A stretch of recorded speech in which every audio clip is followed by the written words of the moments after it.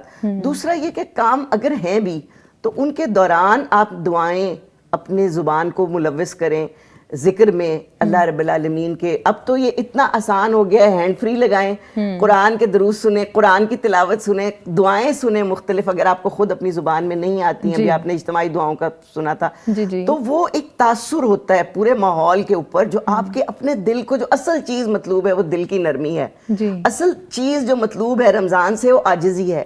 بلکہ آقا کریم صلی اللہ علیہ وسلم نے تو اپنے صحابہ کو کہ اگر تمہیں رونا نہیں آتا تو رونے جیسا منہ بنا لو, ٹھیک ہے, یہاں تک ہدایت کی. تو اس کا مطلب ہے کہ ہمیں اپنے دل کی نرمی, شکر گزاری اور عاجزی تلاش کرنے کے لیے اس میں ہمیں اپنے سارے گھر والوں کو اپنا جو ہے وہ معاون اور مددگار بنانا چاہیے. اور جتنا ہمارے سب لوگ ایک دوسرے کو فیسیلیٹیٹ کریں گے, جتنی نرمی دکھائیں گے ایک دوسرے کے لیے, یہاں تک کہ ملازم سے نرمی دکھانے کا رمضان میں جو ہے وہ حکم ہے, تو گھر والے تو پھر گھر والے ہیں. اس لیے ہمیں اپنے گھروں میں ایکچولی یہ کلچر پروموٹ کرنے کی بات ہے کہ ہم جتنا اس کلچر کو پروموٹ کرتے ہیں, جتنا گھر کی ماں مجھے لگتا ہے رمضان کے اندر اپنے آپ کو وہ کیے ہوئے ہوتی ہے نا, پورا ماحول اس سے متاثر ہوا ہوتا ہے, پورا ماحول اس کے ساتھ کھڑا ہوا ہوتا ہے انشاءاللہ. جی محترمہ ام حسان صاحبہ, جیسے کہ آپ نے محترمہ انیلا صاحبہ کو سنا, وہ ہمیں بتا رہی ہیں ٹائم مینجمنٹ کے حوالے سے.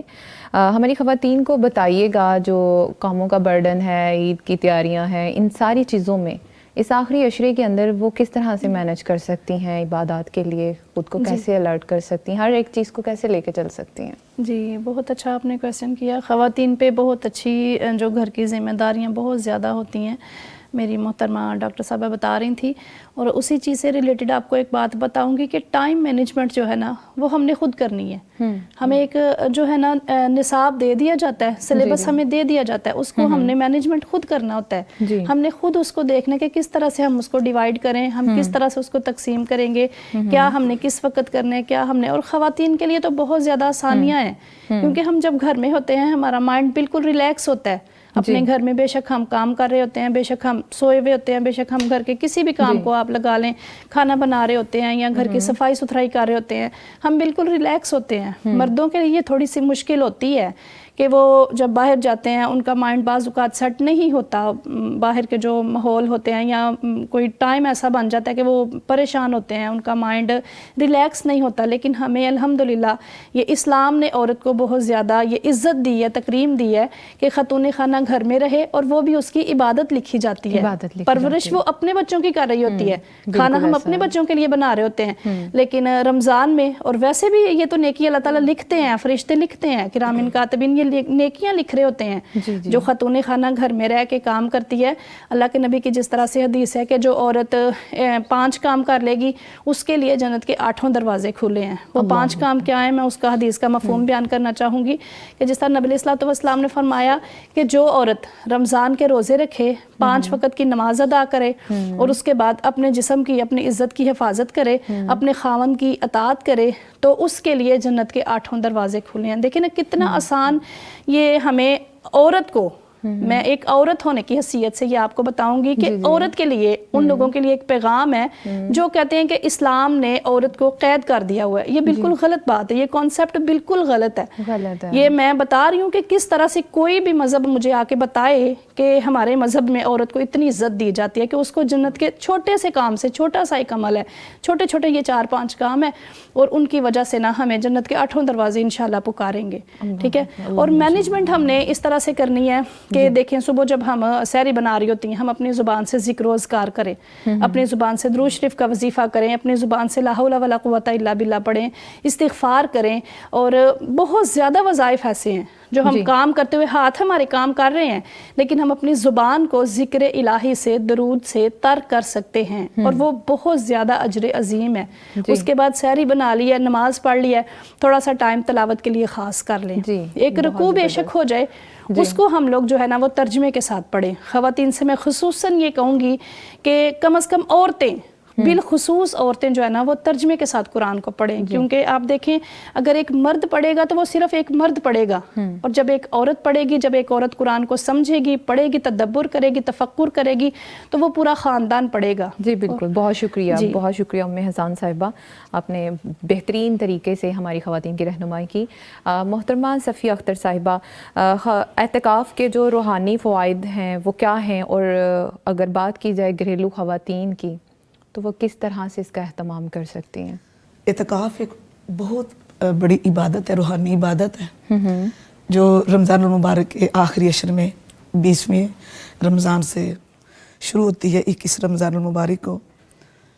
تو خواتین کے لیے یہی ہے کہ وہ مسجد میں اعتکاف کرے, کیونکہ اعتکاف ہے ہی مسجد میں. جی. لیکن عورتیں اگر اپنے ان ایام کو بہترین طریقے سے گزارنا چاہتی ہیں, اگر وہ ایسی ہیں, ان کی گھریلو زندگی اجازت دیتی ہے, ان کے خامد اجازت دیتے ہیں, کیونکہ یہ نفلی عبادت اور یہ خامد کی اجازت سے ہی کی جا سکتی ہے. جی. تو اجازت ملے تو وہ مسجد میں اعتکاف کرے. اگر اجازت نہیں ملی تو وہ گھر میں اپنے وقت کو اس طرح سے ڈیوائیڈ کر لے کہ زیادہ سے زیادہ وقت ان کا عبادت میں گزرے. اور اس میں ایسے وظائف کا, ایسی چیزوں کا وہ اہتمام کرے جو کہ چلتے پھرتے بھی, اٹھتے بیٹھتے بھی, کام کاج کرتے بھی, کام کو تھوڑا کم بھی کر لے. گھر اگر ان دنوں میں اگر صفائیاں ہم بڑی ڈیپلی نہیں بھی کر سکتے, اپنے دسترخوان کو تھوڑا مختصر کر لیں. جی بالکل. تو زیادہ سے زیادہ وقت بچائیں وہ کہ اللہ کی عبادت کے لیے. تو انشاءاللہ اس سے روحانی جو ایک تسکین ہے وہ بھی ملے گی, عبادت میں لذت بھی پیدا ہوگی, اور وہ راتیں بھی ہم اچھے طریقے سے گزار سکیں گے اور حاصل کر سکیں گے انشاءاللہ. لیلۃ القدر کو بہترین طریقے سے ہم گزار سکیں گے. اس میں بے شک ایسی بات یہ ہے کہ عورت کے ہاتھ میں ہے, عورت کی ذمہ داری ہے کہ وہ اپنے ٹائم مینجمنٹ جو ہے وہ بہترین کر لے, اور وہ تھوڑے وقت میں بھی. اور اللہ تعالیٰ نے عورت پہ تو اتنی زیادہ پابندیاں رکھی نہیں. بالکل ایسا وہ گھر میں اپنے کچن کا کام کر رہی ہے, کپڑے دھو رہی ہے, ذکر اذکار کر رہی ہے, اور فرائض کی پابندی کر رہی ہے. تو انشاءاللہ اس عورت کا کھانا پکانا, کپڑے دھونا, صفائیاں کرنا بھی انشاءاللہ عبادت ہے اللہ کے فضل سے. اور مختصر وقت کو کر لے اپنے کام کاج کو, دنیاوی کام کاج کو, تو بہترین طریقے سے وہ اللہ کا قرب حاصل کر سکتی ہے. جی بہت شکریہ. اور انشاءاللہ. جی ناظرین, آپ نے ہماری معزز مہمانوں کی بہترین گفتگو سنی. یہ مہمان ہمارے ساتھ رہیں گے, لیکن یہاں پہ وقت ہے شارٹ بریک کا, اور بریک کے بعد ہمیں جوائن کرنے والی ہیں محترمہ آپا رضیہ صاحبہ. تو ہمارے ساتھ رہیے گا. چلتے ہیں بریک کی طرف. مغفرت کا ہو گیا سامان پھر, در بدر کی نادان پھر, مغفرت کا ہو گیا سامان پھر. ویلکم بیک ناظرین, آپ کے پیشن کا شکریہ, آپ نے ہمیں جوائن کیا. میں ہوں آپ کی ہوسٹ سائرہ اسلم, اور جیسے کہ آپ جانتے ہیں ہمارا اس ٹائم ٹاپک چل رہا ہے رمضان کریم کے آخری عشرے کو ہم کیسے قیمتی بنا سکتے ہیں. تو اس کے لیے ہمیں ابھی جوائن کیا ہے محترمہ آپا رضیہ صاحبہ نے, اور جو کہ وہ ہیں پرنسپل آف اسلامک انسٹیٹیوٹ. السلام علیکم آپا جی, کیسی ہیں آپ؟ وعلیکم السلام, الحمدللہ بخیر. جی آپا جی، جیسے کہ آپ سن چکی ہوں گی ہمارے پروگرام کا جو فرسٹ سیگمنٹ ہے، اس میں آپ نے جانا کہ ہمارے معزز مہمانوں نے کیا گفتگو کی. تو ہماری خواتین کو بتائیے گا کہ رمضان الکریم کے آخری عشرے میں خواتین کو کن مخصوص شرعی احکام کا خیال رکھنا چاہیے.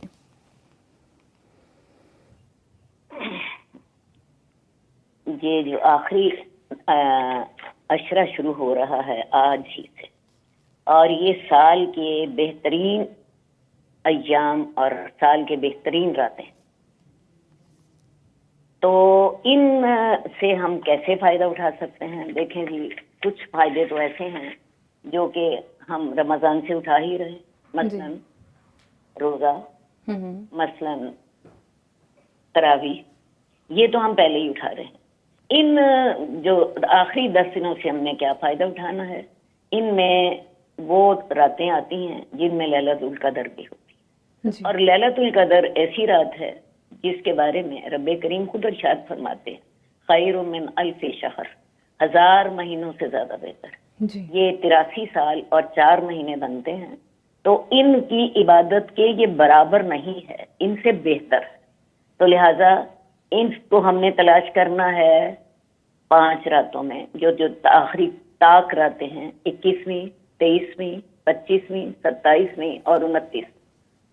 تو ایک تو ہم نے ان ایام سے اس طرح فائدہ اٹھانا ہے کہ ہم نے اس میں لیلۃ القدر کی تلاش کرنی، اور دوسری بات اس میں خواتین اعتکاف بھی کر سکتی ہیں جیسے مرد اعتکاف کر سکتے ہیں.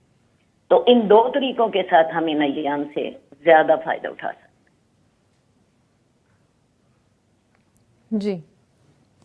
جی آپا جی، بہت شکریہ، آپ نے اچھے سے ہمیں گائیڈ کیا ہے. اچھا آپا جی، حیض اور نفاس کی حالت میں خواتین آخری عشرے کی برکات سے کیسے فائدہ حاصل کر سکتی ہیں؟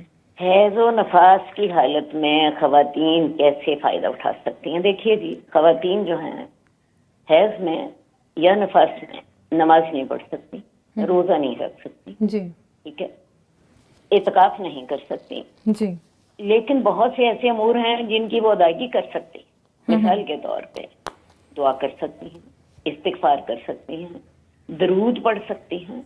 درود پڑھنے پر کوئی پابندی نہیں ہے، بلکہ حدیث کو چھو بھی سکتی ہیں. قرآن پاک کی تلاوت سن سکتی ہیں. اب ہمارے یہاں مساجد میں جہاں پہ قیام اللیل ہو رہا ہوتا ہے، بہت سی خواتین ایسی ہوتی ہیں جنہوں نے نماز نہیں پڑھنی ہوتی، وہ ان کے لیے ہم نے جگہ علیحدہ رکھی ہوتی ہے. وہ وہاں ساؤنڈ سسٹم کی وجہ سے انہیں آواز آ رہی ہوتی ہے، وہ قرآن کی تلاوت سن رہی جی، اور بہترین تلاوت سے وہ جو ہوتی ہیں اس کا سنتی ہیں، اس کا اجر انہیں ملتا ہے. تو آپ تلاوت کلام پاک سن سکتی ہیں، درس سن سکتی ہیں، کوئی اچھی بات پڑھ سکتی ہیں. تو اسی طرح جو عبادت کرنے والی خواتین ہیں ان کی خدمت کر سکتی ہیں. مثال کے طور پہ باقی خواتین جو ہیں لیلۃ القدر میں وہ اللہ کی عبادت کر رہی ہیں.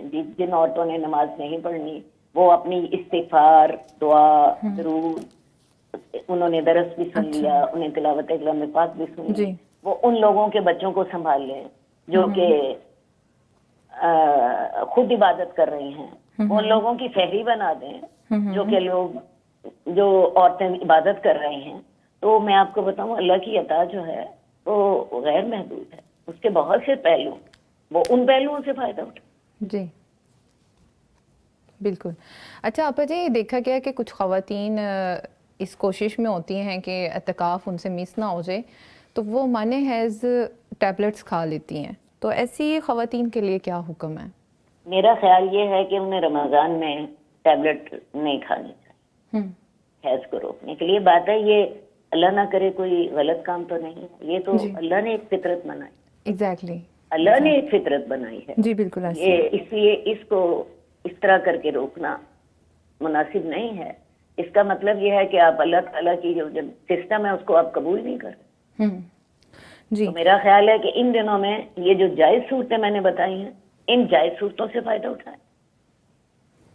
جی آپا جی، خواتین کے لیے اعتکاف کے شرعی اصول کیا ہیں کہ وہ کس طریقے سے اعتکاف کو بہترین بنا سکتی ہیں اور اس عشرے کی جو قیمتی ساعت ہیں اس کو سمیٹ سکتی ہیں؟ پہلے تو ہمیں دیکھنا پڑے گا کہ اعتکاف کا مفہوم کیا ہے. جی، اعتکاف کا مفہوم یہ ہوتا ہے کہ انسان دنیا کے کاموں سے ہٹ کر صرف اللہ کی خاطر اپنے آپ کو یکسو کرے. جی بالکل.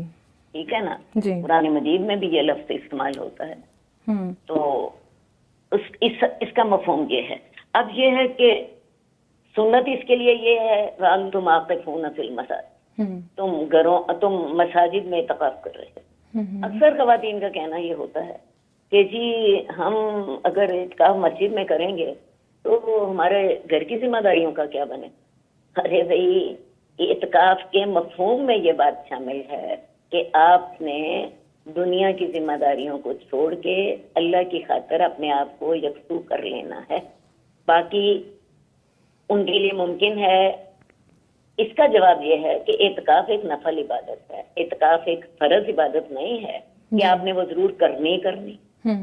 تو جو کر سکتا ہے وہ ضرور کرے, جو نہیں کر سکتا وہ انتظار کرے کہ اللہ تعالیٰ اس کے لیے ایسے حالات بنا دے کہ وہ یہ نفل عبادت کر سکے. پہلی بات تو یہ ہے کہ اعتکاف جو ہے خواتین کا بھی مسجد میں ہی. رسول اللہ صلی اللہ علیہ وآلہ وسلم نے اعتکاف کا ارادہ کیا. آپ سے حضرت عائشہ نے اجازت لے لی کہ یا رسول اللہ میں بھی آپ کے ساتھ اپنا خیمہ لگاؤں. آپ نے اجازت لی تھی. اس کے بعد حضرت حفصہ نے بھی ارادہ ظاہر کیا. اس کے بعد ایک آدھ اور ازواج مطہرات میں سے آپ کو اندازہ ہو گیا کہ یہاں پہ تمام ازواج مطہرات کا ایک دوسرے سے مقابلہ ہو رہا ہے کہ اگر حضرت عائشہ اور حضرت حفصہ اللہ کے رسول کے ساتھ اعتکاف بیٹھ سکتی ہیں تو ہم کیوں نہیں بیٹھ سکتے. جی بالکل. رسول اللہ صلی اللہ علیہ وسلم نے کیا کیا, اس سال اعتکاف کا ارادہ ہی ختم. تو اگر اعتکاف گھروں میں جائز ہوتا تو رسول اللہ صلی اللہ علیہ وسلم ازواج مطہرات سے کہتے کہ بھئی تمہارے گھر مسجد نبوی کے بالکل ساتھ اپنے گھروں میں اعتکاف بیٹھ. یہ حدیث جو ہے متفق علیہ ہے, میں آپ کو بتا رہی ہوں. تو پہلی بات تو یہ ہے کہ آپ نے گھر کی ذمہ داریاں جو ہے نا ان سے فارغ ہو کے اعتکاف کے لیے بیٹھنا ہے. دوسری بات یہ ہے کہ اعتکاف میں عورتوں کے لیے بہت سے فوائد ہیں. ایک بات میں اور آگے بڑھنے سے پہلے کہہ دوں کہ اعتکاف جو ہے اپنے شوہر کی اجازت کے ساتھ کریں. گھر کی ذمہ داریوں سے جب آپ نے فراغت حاصل کرنی ہے, آپ کے بچے بھی اگر چھوٹے ہوں گے تو آپ اعتکاف نہیں بیٹھ سکتے. جی بالکل. آپ کے شوہر سے بھی آپ کو اجازت لینی ہے. تو وہ خواتین اعتکاف بیٹھے ہیں جو بیٹھ سکتی ہیں. یہ فرض عبادت نہیں ہے, جی یہ نفل عبادت ہے. آپ کے لیے حالات سازگار ہیں تو ضرور بیٹھیے, بہت بڑی عبادت ہے. اچھا. لیکن اگر آپ کے لیے حالات سازگار نہیں ہیں تو پھر حالات کے سازگار ہونے کا انتظار کیجیے. جی. باقی اس اعتکاف کے ساتھ آپ کو ذہنی فراغت ملے گی. عورت تھک جاتی ہے اپنی گھر کی 24 گھنٹے کی ذمہ داریوں سے. جی. آپ کو جسمانی فراغت ملے گی, آپ کو قرب الہی نصیب ہوگا, تزکیہ نفس ہوگا. اپنے گناہوں پہ آپ غور کر سکیں گی تنہائی میں جب سوچیں گی, اور اپنے تزکیہ نفس کر سکیں گی, اپنی آئندہ کی اصلاح کے لیے پلاننگ کر سکیں گی. اپنے گھر کی اور اپنے بچوں کی دینی تربیت کے لیے آپ پلاننگ کر سکیں گی. ان کی دنیاوی تربیت کے لیے بھی آپ پلاننگ کر سکتی ہیں, کیونکہ اسلام میں دین اور دنیا علیحدہ علیحدہ نہیں ہے. تو یہ سارے فوائد آپ کو ملیں گے اعتکاف میں. اعتکاف میں اللہ کی عبادت کیجیے, نوافل, قرآن مجید کی تلاوت, قرآن مجید میں غور و فکر. اسی طرح اعتکاف میں ہمارے ہاں اعتکاف ہوتا ہے مساجد میں, تو ہم خواتین کے لیے ایک ٹائم ٹیبل بھی بنا دیتے ہیں. ان کی جو ہے تعلیم کے لیے بھی ان کے کچھ آداب, کچھ ان کے لیے بہتری کے پروگرام بھی ہم نے بنائے ہوتے ہیں. تو ان سے بھی فائدہ آپ اٹھا سکتے. جی بالکل. اچھا آپ جی, خواتین کو دیکھا گیا ہے جب وہ اعتکاف کی حالت میں ہوتی ہیں موسٹلی اپنا چہرہ چھپا کے رکھتی ہیں, کسی سے بات کرنا گناہ سمجھ رہی ہوتی ہیں, تو شرعی حکم کیا ہے؟ دیکھیے جی, اعتکاف میں آپ نے اپنا چہرہ نہیں چھپانا.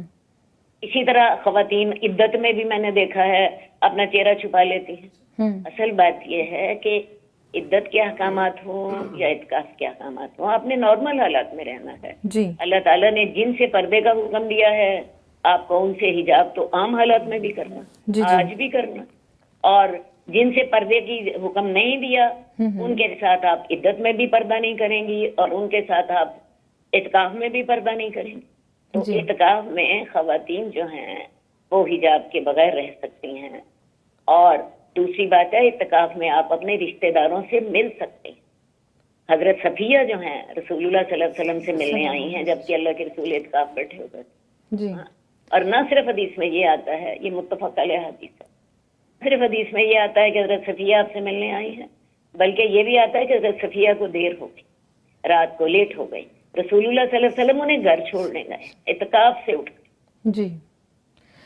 اچھا سوری میں نے آپ کی بات کاٹی. موسٹلی خواتین کو دیکھا گیا ہے آخری عشرے میں جبکہ ترغیب یہ دلائی گئی ہے کہ اس قیمتی جو ساعت ہیں، رات ہے، اس کو ضائع نہ ہونے دیا جائے، لیکن انفارچونیٹلی بہت سی خواتین کو دیکھا گیا ہے کہ وہ عید کی تیاریوں میں مصروف ہو جاتی ہیں، بازاروں کے دھڑا دھڑ چکر لگ رہے ہوتے ہیں. تو دینی لحاظ سے کیا یہ مناسب ہے؟ بات ہے، میں دینی لحاظ سے تو بعد میں بات کرتی ہوں، میں دنیاوی لحاظ سے بات پہلے کر لیتی ہوں. جی. دیکھیے جی، بازاروں میں رش ہوتا ہے، دکاندار بات ہی نہیں سنتا، چیز کے ریٹ ڈبل ہو جاتے ہیں. آپ اس کو کہتے ہیں مجھے فلاں چیز دکھاؤ، اس کے پاس ٹائم ہی نہیں ہوتا. آپ یہی شاپنگ اپنی رمضان سے قبل کریں. جی. اور رمضان سے قبل کریں، کم از کم آپ کو اپنی مطلب کی چیز تو مل جائے گی، مناسب ریٹ پر بھی مل جائے گی. یہ تو ہوا دنیاوی اعتبار سے. باقی دینی اعتبار سے یہ ایسی گھڑیاں ہیں جن کو ضائع کرنا انتہائی بے وقوف. جی. آپ کو اس کے لیے پہلے پلاننگ کرنی چاہیے کہ میں ان راتوں کے لیے اپنے آپ کو فارغ کر سکوں. اب بھی یہ جو 5 راتیں میں نے آپ کو بتائی ہیں جن میں لیلۃ القدر کی ہم نے تلاش کرنی ہے، ان کے لیے دن کو آرام کریں تاکہ رات کو آپ جاگ سکیں. ایسے اس طرح کر کے اپنے ٹائم ٹیبل کو سیٹ کریں کہ رات آپ کو مل سکے. ایک بات میں اور آپ کو کام کی بتانا چاہتی ہوں. اکثر اوقات عورتیں سمجھتی ہیں کہ شاید لیلۃ القدر میں ہم نے اپنے کاموں سے فارغ ہونے کے بعد عبادت کرنی ہے. لیلۃ القدر کا آغاز ہو جاتا ہے سورج غروب ہونے کے ساتھ. مثلا آج اب 21ویں رات ہے، آج کا روزہ کھلے گا اس کے ساتھ ہی رات شروع اور یہ رات رہے گی صبح افطاری ختم ہونے تک. تو لہذا اس میں اپنا وہ اللہ کا ذکر کرتی رہے، اپنے کام کرتے کرتے بھی اللہ کا ذکر کرتی رہے. جی جی. اللہ کا ذکر کرتی رہیں، استغفار کرتی رہیں، درود پڑھتی رہے. گھر کے کام بھی ہو جائیں گے، یہ سب ساتھ بھی کام ہو جائے گا. اور ساتھ خاص طور پر اس بات کا اہتمام کریں کہ فرائض کا اہتمام زیادہ کریں. فرائض کا اہتمام زیادہ کریں. فرائض سے میں مراد کہہ رہی ہوں فرض نمازیں. فرض نمازوں کو اول وقت پہ پڑھیں، بڑے خشوع و خضوع کے ساتھ پڑھیں. نوافل تو خیر آپ ان کا اہتمام کریں گی ہی کریں گی، لیکن اکثر ہوتا یہ ہے کہ ہمارے ہاں عورتیں تراویح پڑھ رہی ہوتی ہیں، فرائض جو ہیں وہ ان کے آتے ہوئے راستے میں ضائع ہو جاتے ہیں اور نوافل آ کے وہ مسجد میں ادا کر رہی ہیں. جی. تو ان چیزوں کا ضرور خیال رکھیے کہ ہم نے فرض نمازوں کا زیادہ خیال رکھنا ہے. دوسری بات میں نے بتایا، گاڑی پہ آتے ہوئے جاتے ہوئے افطاری کراتے ہوئے آپ اس وقت بھی رات جو تاک رات شروع ہو گئی ہے جی جی اس میں آپ فائدہ اٹھا سکتے. جی. بہت شکریہ آپا جی رضیہ مدنی صاحبہ کہ آپ نے اپنا قیمتی وقت نکال کے ہمیں جوائن کیا. اللہ سبحانہ تعالیٰ آپ کو اپنے حفظ و امان میں رکھے. ایک بات میں اور کرتا ہوں. جی. جو آپ نے خواتین کے بازار میں جانے کے بارے میں کہا تھا، اس سلسلے میں خواتین کو میں ایک بات بتانا چاہوں گی. خواتین چوڑیاں مردوں سے پہنوا رہی ہوتی ہیں. خواتین بالکل دیکھا گیا جوتی لے رہی ہوتی ہیں، مرد ان کے پاؤں میں جوتیاں پہنا رہے ہوتے ہیں. میں آپ کو بتاؤں اس طرح غیر مرد سے آپ کا جسم چھوتا ہے جو حرام. جی. ہمیں احساس ہی نہیں ہوتا. اپنی چوڑیاں مردوں سے نہ پہنوائیں، خود پہن کے دیکھ، یا پھر اپنے ہاتھ میں سائز لے کے جائیں جی میری چوڑی کا سائز 2 انچ ہے یا 2 انچ نہیں، آپ کو پتا چوڑی اپنی ساتھ لے. جی یہ ساری باتیں تو ایک سائڈ پہ ہیں، وہ تو مردوں کے ہاتھوں میں ہاتھ دے کے مہندی بھی لگوا رہی ہوتی ہیں. تو آپ یہ دیکھیے اس طرح عورتوں کا جسم غیر مردوں سے چھوتا ہے، یہ چیز حرام ہے. مردوں کے لیے تو گناہ ہے ہی ہے، عورتوں کے لیے بھی گناہ ہے. کیوں اس نے موقع دیا ایک مرد کو کہ وہ اس کے جسم کو چھو سکے. اللہ اکبر، استغفر اللہ. اور یہ اس بات کا کسی کو احساس ہی نہیں. عورتوں سے مہندی لگوائی، مردوں سے اب کیوں مہندی لگواتی. جی بہت شکریہ آپا جی، آپ نے ہمیں جھنجھوڑ کے رکھ دیا، اسپیشلی ہماری خواتین کو ایک بہترین لیسن مل گیا ہے